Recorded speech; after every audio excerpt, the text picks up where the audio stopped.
welcome to my channel. That is Scarlett in there. I've just taken her out of her crib where she was all lovely and snuggly and all fast asleep, looking really cosy, all in pink. It's lovely when she's in the crib because it's got the pink lining and the pink blanket, and you put her in there and it's like, ooh, looks gorgeous. So I'm going to change Scarlett back into the dress that she was wearing before I changed her for Theme Thursday. I got it right that time. I had to restart because I got it all wrong just now. You might have, if you follow me on Instagram, you might have seen the little dress. It's absolutely adorable. It's I think I got it from Baby Pram. It's just a nursery time dress in newborn size. I used to sell a lot of these dresses when I had my shop, and they're lovely for the dolls. They can often be a little bit small in size, so newborn is like a small newborn, but it works out great for the dolls. So they should open her up. There you go. I bet she's thinking, oh no, not another day on the treadmill. So this is the dress. It's absolutely adorable. It's got this lovely collar. Would you call that a sailor collar? And then short puffy sleeves, a very small bodice. It's one of those ones where the sleeves come down into the side of the dress, so you get a really full skirt. And then it's got rick-rack trim around the bottom, embroidered flowers in a darker pink, and a white border around the bottom. The same as the end of the sleeves. It's lovely because you've got the contrast then, haven't you? Little pants, little matching pants, and a little matching headband. Absolutely adorable. Yeah, so Teagan's still in bed. I just thought that I'd come on and do a video. I wanted to show you my kit as well, do like a sort of kit review before it gets busy for the day. We've got to pop out later, so I thought this is the ideal moment to come on and do the change, have a little chat, and just get the day going really. So let's get her organised. I've got these gorgeous little socks. I was a bit busy yesterday doing the Theme Thursday, but these arrived as well. These are from a little seller on eBay, and lots of them have got them, and they are really nice. They fit quite well. They're only £1.65 a pair, and they've got this lovely lace around. It would be more expensive for me to buy the lace and trim some socks than it would be for me to buy the socks with the lace and the little pearl bead in there and a little bow on there, because I'm always quite happy to trim them myself. So we just start to take off her pants first, I think. Oh, we had a bit of a day yesterday. We were really happy, chilling away, doing the Theme Thursday. We took a lot of time doing it, getting ready and that, because we just were enjoying it. We were looking for outfits to the babies, going through the kids' things that they keep here to take to the beach, and all that sort of thing. There was no rush. And then we did Theme Thursday, which with all the babies is chaotic. If anyone films knows, moving this one around, moving that one around, getting it all organised, and then trying to get them all in shot and this sort of thing is quite awkward. I can't hold the phone still enough to sort of walk around and show you each baby individually. I wish I could. I'm just going to move her down a tiny bit. I always put her too far across, but she needs to be a bit nearer me, and then I'll move you over as well. There you go. You can see the box there now. It's got the kit in it. And then in the afternoon we had our Asda delivery. Now, we live in a flat, and when we were like in the midst of the coronavirus, when it was really, loads of cases and everything, if you live in flats, if you live in those sort of flats where they've got to come inside the building and it's all enclosed, then they're dropping things off outside. So that sort of preps you for what I'm going to say. In the delivery drivers of any kind don't have to bring things in. They can leave it outside if they choose. It's up to them to deem whether it's safe or not. Right, so we're on lockdown now, and for the last, since beginning of March, at first we were fighting for deliveries, and then we started getting them, and ever since we've always had the shopping delivered, because with hubby being ill with fluid on his lungs, and you know, me with my arthritis and things, we were really struggling to do shopping, because even though you can just wander around the supermarket, you've then got to load up the car, unload the car, bring it into the building. We've got a lift, excuse me, but it was getting that we were both puffed out and struggling, and it would take me especially sort of 3 days to recover from all the walking around to get the shopping and the lifting and putting away and all the rest of it. So we were having deliveries all the time now. So anyway, about a month ago, the Asda delivery came, and the driver refused to bring it into the building. So he said it's his prerogative. And he was one of those, not just because he annoyed me, but he really was one of those smarmy Jobsworth types. And it was really quite sort of, he wasn't like helpful at all. He was rude. It was his attitude, like, you can't make me do it, and it was really, I thought this guy is really strange. So he left our shopping outside, and even our neighbours saw, and they were all absolutely disgusted, because we both walk with walking sticks. Hubby was going blue, he couldn't breathe, and he was bending over while we were trying to get this shopping in. And oh, look at her. It is just adorable, this outfit, isn't it? I really want to get some more now. But eventually, with the help of Teagan and between us, we managed to slowly, bit by bit, get it in the building. And this guy just stood there and watched us. And he wasn't the least bit interested. But you want your shopping, don't you? You know, so we struggled. And then as soon as I got in, I got on the phone and I complained to Asda. And the lady was really apologetic. And I said, you know, we struggled today and we'll pay for it now. And it was, you know, painful for me and difficult for my husband.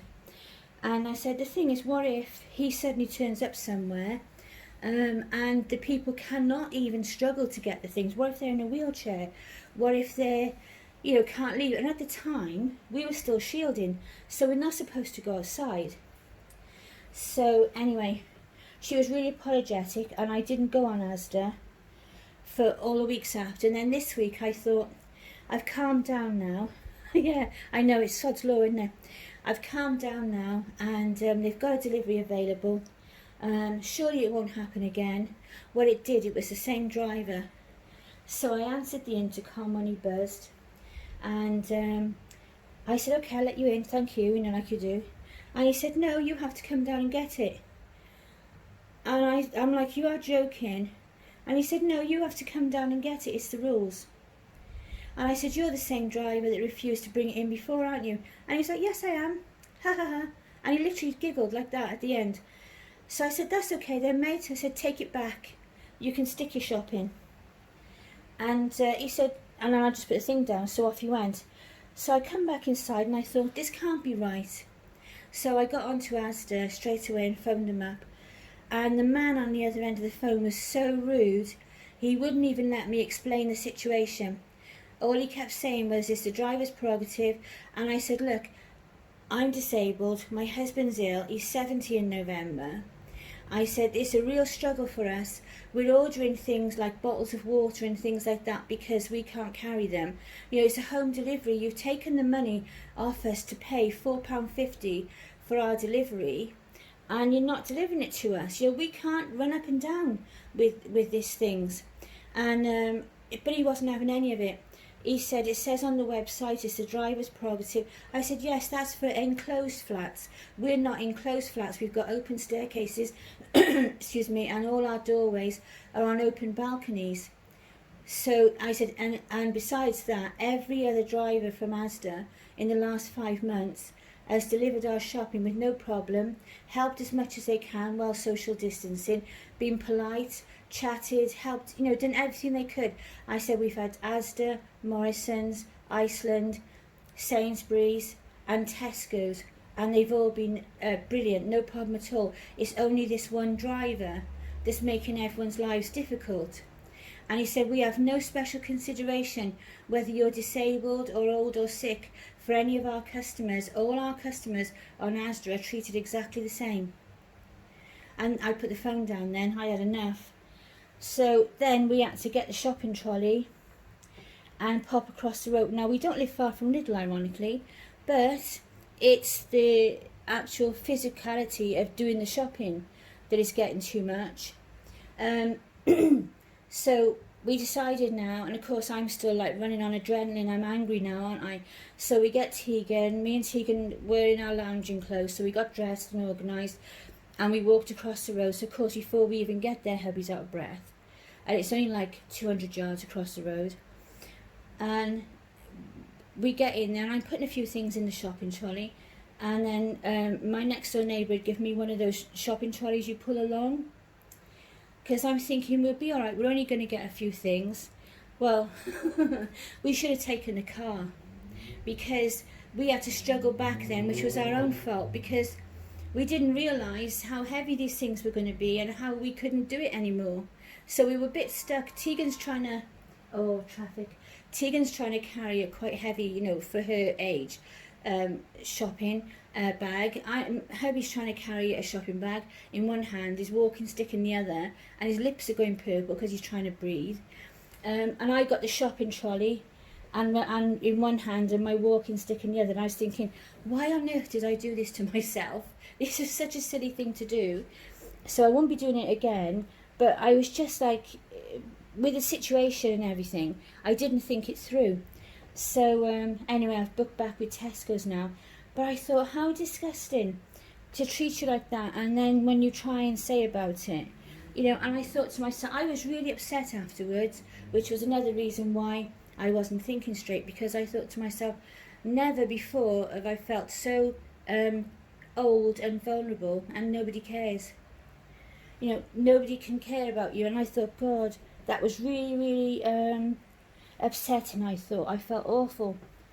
And I thought to myself, one person's selfish, negative action has now caused us a lot of problems, because when I phoned up about the shopping, because he takes it back, you've got to get a refund. So they're going to take like 5 days now to process the refund. And I said to him, we're pensioners, where are we supposed to get our shopping from before, you know, before this money comes back in? And he said, that's just the process, and there's nothing I can do about it. And and I'm thinking to myself, I was so angry, and like I say, all the adrenaline's going and you're angry, and I'm thinking to myself, I'm quite able to stick up for myself. Like, I can phone people, I can say to people, but what if this guy is delivering to like a 75-year-old little old lady with a walking frame? She can't go downstairs and get her shopping in, and she's going to be really distressed, and she's probably not even going to phone up, because she's going to find the whole business too much, and she's probably not going to want to sit there while you get on the phone to Asda and you go like, press 1 for this, press 2 for that, and listen to the whole reel about COVID, this, that and the other, where they're trying to fill in time because they can't answer the phones fast enough. I mean, I used to work in a call centre, so I know that, you know, you've got your script and you've got your things to say and you can't deviate from it. But at the same time, and I also know the stalling things that they do when they're talking to you too much and repeating, like you've got those tape messages and all the rest of it, is so that their targets are met, because you're logged in then and your targets are met, so that then they can't say they're running behind on their targets, even though no one's spoken to you yet. So I found the whole business really upsetting yesterday. So now, you know, luckily I could use some bill money and get my shopping, but I thought I was just so angry, and what made me more angry was I couldn't do anything about it. You know, nobody cared, there was nothing I could say to this guy, I couldn't, you know, do anything about it, and I just felt so frustrated. But the downside of it as well now is I've booked with Tesco's now for my next shopping, and then you're starting to think to yourself, what if you get one from Tesco's that does it? How do we know if we're going to get our shopping? And at the same time, we need our shopping delivered now, because we're not physically up to it anymore. So I was absolutely, you know, like appalled and upset all at the same time.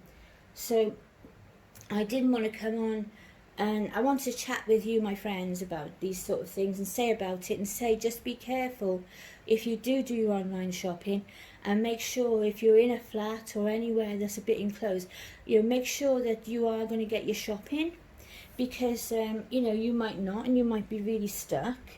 And I didn't want anyone else to who might be worse off than us, you know, even more physically disabled, and they can't get their shopping in and things. So I just thought, I really wanted to say it, but I didn't want to chat about it in front of Teagan and be boring old nanny and going on about these things. But I just thought, God, what an experience. I never expected that, to be treated like that by anybody. And what am I paying for when I'm paying for my thing? You know, we're paying, if they can't deliver to you, I tried to tell the man on the phone, it's only this one driver. Every other driver from Asda comes in because they know it's perfectly fine to do so. And all he kept saying was, this basically, there's nothing you can do about it, and you've got to wait for your money. So now all my bills will be late. We've had to carry shopping and we couldn't carry all of it, so I can't get a delivery till next week anywhere. So now we'll have to go back again, but this time we'll take the car. But even then, we've still got to lug it in and out the shop and into the flat and all that kind of thing. You know, with no help or being able to, you know, it's just, oh, I was so glad when all this this varnish comes off so I can redo her. She's getting ready now, and I'm so keen to do it. But that was my tale of yesterday. So sorry to be a bit flat first thing in the morning, but doesn't Scarlett look adorable? She looks really sweet, doesn't she? I'm absolutely loving that you can see her pants. Look, if I bring her down this way a bit, right, look at that. That really reminds me of the dresses that my daughters used to wear when they were babies. And they'd be laid out in the pram, and they'd have their dress and their little knickers and their little lacy socks. Absolutely gorgeous. I love it. This came this morning as well. Because I'm starting to do pram walks now, I'm going to knit a little hooded cardie to put on the babies when I take it out. And I wanted a hat to go with it. And I was going to knit a bonnet and knit a little hat. So a bonnet for the girls and a little hat for the boys. But while I was browsing eBay looking for dresses and things for Scarlett, I found this. Isn't that just the cutest hat ever? That's just adorable, isn't it? Really, really sweet. I can just see that. I remember getting the crocheted ones that are like a helmet shape for my babies when they were small. So I love that. I really like that. I didn't know that they still did them with the big bobbly on the top. So, yes, so I've got my kit, my Bonita kit from Phil Donnelly. I've not had a Phil Donnelly baby before, but I have been on their sites and bought eyes and bodies before, and they've always been first class and arrived okay. There's a little mix-up with this one because she didn't arrive for about 10 days because they'd taken it to the post office and dropped the box off. And then the post office had left the box on the side somewhere and it hadn't been posted. So I had to chase it up. So there's a certificate, just a generic certificate to show it's one of their kits. And it actually comes from them because that's the worry today, isn't it? And then I was a bit surprised when she came. Arms and legs, we'll start with those I think, were pretty much the size and things I expected. And then I'll show you the head separately. It's nothing really major. It's nothing really major, don't we? So we've got the two arms, and they're really nice full arms. Aren't they lovely? So if we do one at a time, you've got a nice joint there for the body to go into. So that should be nice and turn, you know, to turn. And then you've got a nice little bent arm. I do like the baby's arms bent up. Nice fingers. The thumb sticks up a little bit, which is nice. And then you've got the fingers, like quite relaxed really. So if you put the baby laying flat, you're going to have like the baby's nice and sleepy and just had his bottle, aren't you? And then the other arm, the left arm, is bent just the same. Look at the wrinkles on it, aren't they lovely? And I usually like chubby babies, but I quite like the thought that she's not too chubby. And then you've got a nice hand, and then you've got nice fingers again. I like the way the thumb's gone between the fingers. I always love that because That's what my middle daughter Naomi used to do all the time. I love it with Scarlett because Scarlett's doing it a lot with her fingers. Can you see that there? And then over there. And this one especially is what Naomi used to do. And then you've got the legs. They're forward facing legs. So I think she's only the second baby I've had with forward facing legs. And these are lovely. I'm liking the knee. You've got like a proper knee. Not just it smooths around, you know. It's got a nice angle to it, more like a proper knee, and then it goes in, and then you've got the shin. So I quite like that. Lots of lovely wrinkles on the feet, just like a real baby would. Lovely little toes, nice nails to paint, because there can be a bit of a pain painting them if they're too small. And then lots of wrinkles on the feet. I always loved that, how the baby's toes go, like little peas in a pea pod, aren't they? Lovely. And then there's the other leg. So you've got the nice wrinkles on the back of the thigh. That nice knee again. I like that knee. I'm trying to get it. I always go a bit dyslexic when I'm trying to do things through the camera, through the phone. Got a nice knee, and then the nice feet, which are pretty much, they're a pretty good size, aren't they? Because quite often the reborn kids have a very small feet, but these aren't looking too bad for size. And then you get the head then, and I was looking at the head and I was thinking, oh, she looks sort of small in the face. It's a lovely little elfy face, and she's got like a nice little recessed chin like babies do because of suckling, and she's got you know, no bridge on her nose particularly like babies do, and nice ears. I like the ears, and they are slightly pointed look, which is really like, I like that because she is elfy looking. And then little sort of puckering lips, and I don't know how to, but slightly open mouth. That's better, isn't it? Cute little nose, and I like the eyes. I like the way the eyes are. There's a very tiny frown there, like as if she's just thinking about something. But I thought, when I looked at her, I thought, oh, you've got quite a smallish face and a biggish neck. But she'll be fine when she's painted and got hair. She'll look totally different. Though this one's going to have hair. I'm going to try and be really, really good and micro root as best as possible with this one, and see what I can actually. I'm going to challenge myself not to be lazy, because I'm making it for myself, and cut any corners, like not rooting them, because it's practical, because I can just stick a hat on them and there's no problem with looking after the mohair and things like that. All these things you do.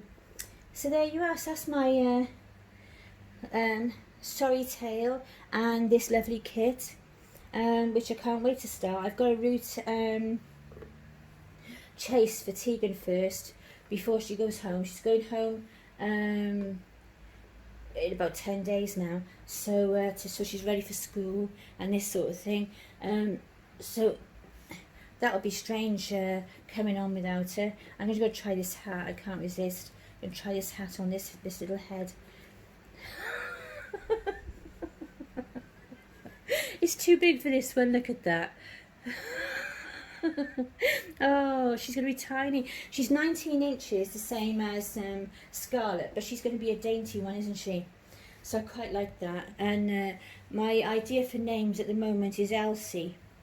I wanted something really old-fashioned. I did have an Auntie Elsie, actually. She passed away a few years ago. But the name just came into my mind when I was thinking about her. So I thought I'd stick with it for now. So that's a work in progress name. And if it still suits her when she's finished, then I'll keep it. But I quite like the idea of something totally different to what I'd normally name a baby. So then she will round off my reborns to 10 then. And then I've got another little girl, which is quite nice. I you know, want the small girls as well. So I've got the 3 small boys, and I'll have 3 small girls again, and 3 toddlers and 1 child. So I'm quite happy with that now. Once Teagan goes back home, I'm going to tip Grace's nails and put her on eBay. So I've got lots of dolly things going on. Routine, kit to paint, baby to get ready for eBay, and generally just enjoy the hobby as well besides with Teagan before she goes back to school. So I'm looking forward to all that. So Teagan didn't get round to doing her theme Thursday yesterday because of all the fuss and commotion. So she's probably going to do that later today. We've got to try and fit it in though, because we've got to pop out later.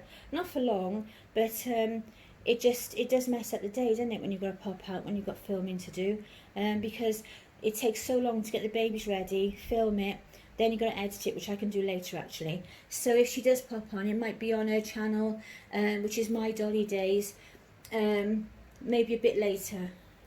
And if you do have children, Teagan's channel is set for children.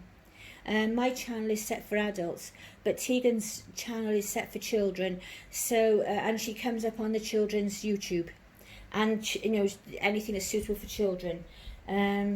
She can't actually access my channel. Sometimes I try and switch between the two just to keep a check on the videos and things, and see what's going on with them. And if you try to go, if I'm on her channel and I forget and I go to look at one of my videos, it tells me, am I sure I want to enter here? Type message comes up because it's adults. So if you have got children or young ones that want to watch the reborns, Teagan's channel is perfectly fine. It's no problem at all. So that's it. So that's the end of my ramblings this morning. It's very strange making a video without Teagan. It's going to take a while to settle down, I think, when she goes home. But there you go. She'll soon be back on holidays again. So have a lovely day, everybody. Take care. Look after yourselves and each other. Bye.